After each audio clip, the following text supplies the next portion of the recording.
L'une des premières clés ici cet après-midi. Comment invoquer Dieu?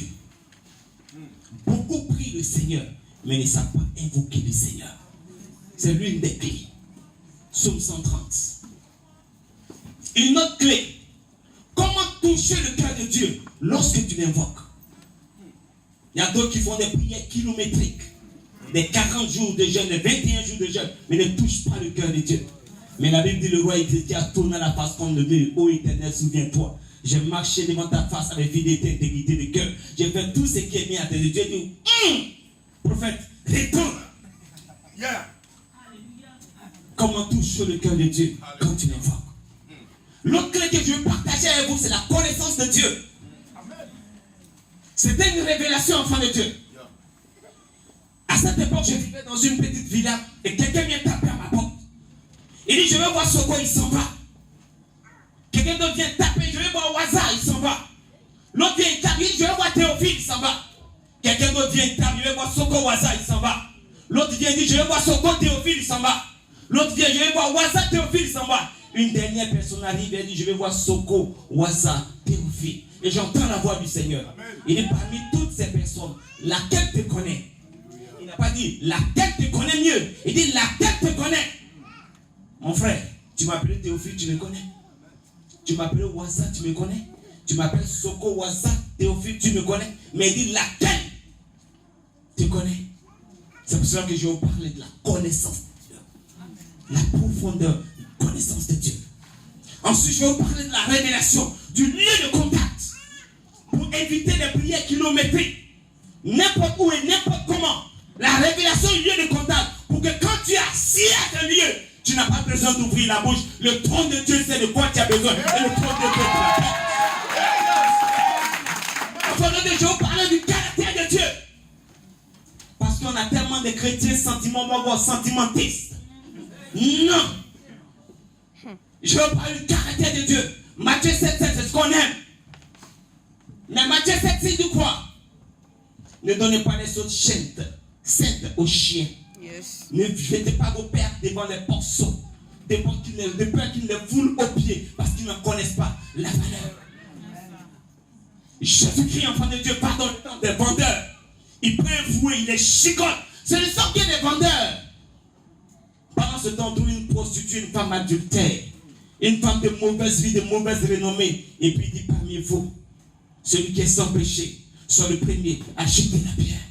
Comment est-ce que tu peux manifester le caractère de Dieu au moment T, au moment précis, quelle que soit la circonstance, de manière instantanée?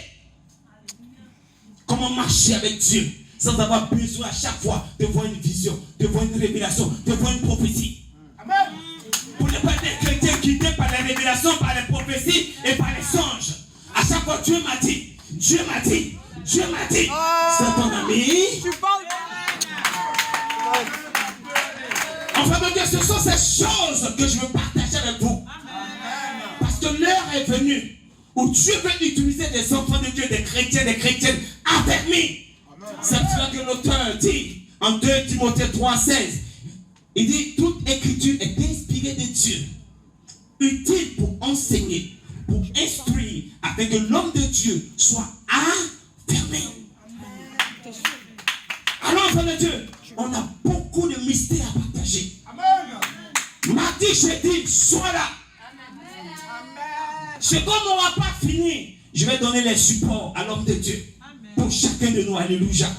Parce que ce que nous gagnons en tant qu'homme de Dieu, lorsqu'on donne la connaissance et que tu mets la connaissance en pratique, la bénédiction est aussi pour nous. Amen. Alléluia. Prends ta Bible en en Luc chapitre 7. On va lire du verset 40 au verset 47. Je vais demander à la servante de Dieu, chambre de l'Éternel également, qui travaille auprès de l'homme de Dieu, de me faire une lecture spirituelle, ecclésiastique, ministérielle de la parole du Seigneur. Et comme vous le savez tous, à la première lecture de la parole du Seigneur, tout le monde se tient debout par respect et humilité pour celui qui vit éternellement et qui s'appelle également la parole.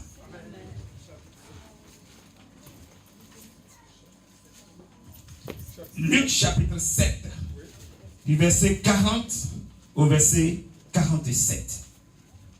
J'ai lu la parole de Dieu. Jésus prit la parole et lui dit, Simon, j'ai quelque chose à te dire.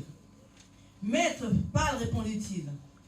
Un créancier avait deux débiteurs. L'un devait 500 deniers et l'autre 50. Comme il n'avait pas de quoi payer, il leur remit à tous de leurs dettes. Lequel es-tu cette femme? Je suis entré dans ta maison. Je suis entré dans ta maison, Simon. Tu ne m'as pas point donné d'eau pour laver. Tu ne m'as pas donné de l'eau pour me laver les pieds. Yes. Mais elle les a mouillés de ses larmes. Elle les a essuyés avec ses cheveux. Tu ne m'as point donné de baiser. Mais elle, depuis que je suis entré, elle n'a point cessé de m'embrasser mes pieds, Merci, Saint-Esprit. Tu n'as point versé d'huile sur ma tête. Mais elle a versé du parfum sur mes pieds. Yes. C'est pourquoi je te le dis. C'est pourquoi je te le dis. Ses nombreux péchés ont été pardonnés. Car elle a beaucoup aimé. Mais celui à qui on pardonne peu, elle ne peut. Parole du Seigneur. Amen. On s'assoit dans la paix du Seigneur. Alléluia. Tu es avec moi, lève la main pour que je vois si tu es avec moi. Alléluia. Que Dieu te bénisse parce que tu es avec moi. Alléluia. Si tu aimes la profondeur de la parole, enfant de Dieu, moi je suis un partisan de la profondeur de la parole de Dieu. Le ministère prophétique suivra certainement, mais le temps n'est pas assez important. Mais nous allons entendre la profondeur de la parole. Et je crois que l'apothéose dimanche prochain sera grave. Alléluia. Parce que je sais que Dieu est dans sa parole.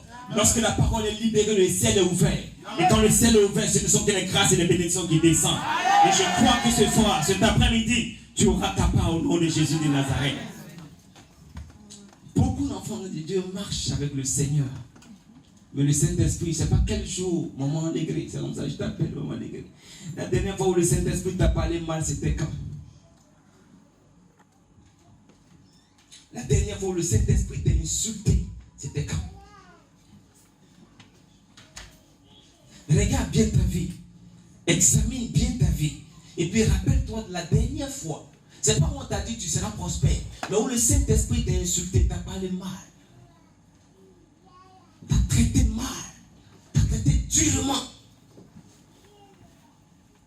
Est-ce que tu te rappelles? Enfant de Dieu, la destinée prophétique est réservée à des personnes, à des frères et sœurs qui sont très proches du Seigneur.